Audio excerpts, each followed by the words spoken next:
এই আশাটা নিয়ে তুমি চলে গেলে, আর তুমি কেন পিছনে ব্যাক করলাম?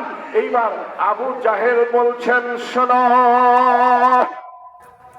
আমি যখন মুহাম্মদকে মারতে রওনা হই, হঠাৎ করে আমার সামনে এমন একটা আগুনের কূপের সৃষ্টি হয়ে যায়।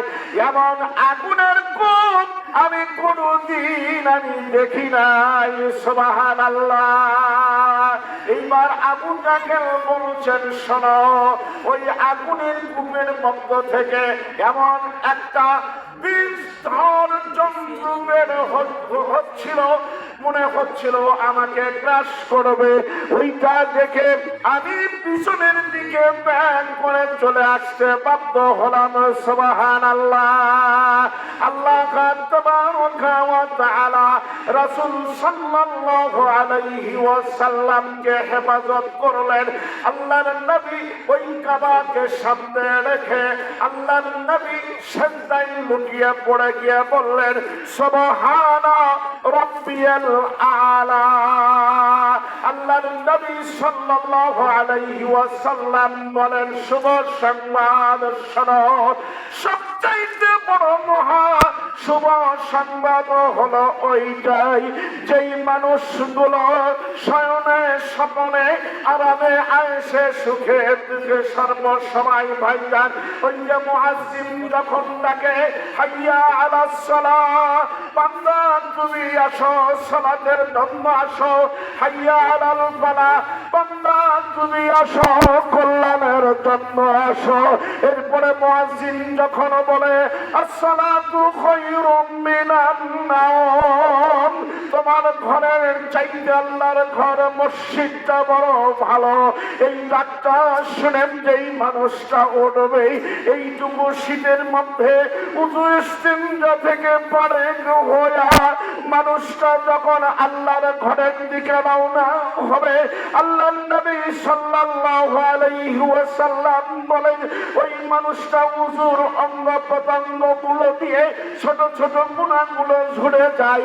আর মানুষটা যখন কদম ফেলতে শুরু করে, একটি করে কদমে মানুষের নেকি লেখা হয় আর গুনাহগুলো মাফ করে দেওয়া হয়।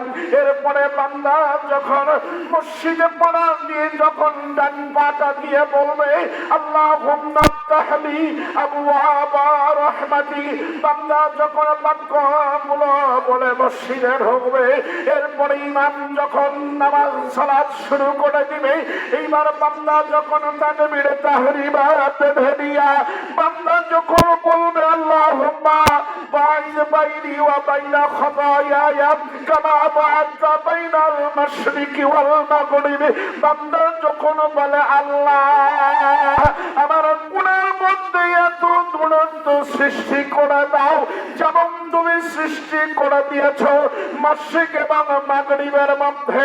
আমার আল্লাহ তাবারাকা ওয়া তাআলা বলছেন, বান্দা শোনো, আমার রাসূলের শুভ সংবাদ পেয়ে তুমি যখন ঘর ছেড়েছো, তোমার আরামের বিছানা যখন তুমি ছেড়েছো, তোমার ঘুমটাকে তুমি যখন হারাম করে দিয়েছো, বান্দা তুমি শোনো, তোমার গুনার মধ্যে মাশরিক এবং মাগরিব নয়, আমি আল্লাহ আমাকে সিজদা দিবার কারণে ওয়াসজুদু ওয়াকতারিম, সিজদাটা হলো আল্লাহর নিকটে যা।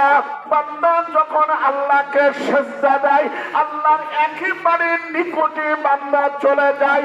একবার জোরে সুরে কন্যার হাওয়া, বান্দা যখন আল্লাহর নিকটে চলে গেল, ওই বান্দা হায় হায় ওই বান্দাটার অভিভাবক হয়ে যায় আমার আল্লাহ।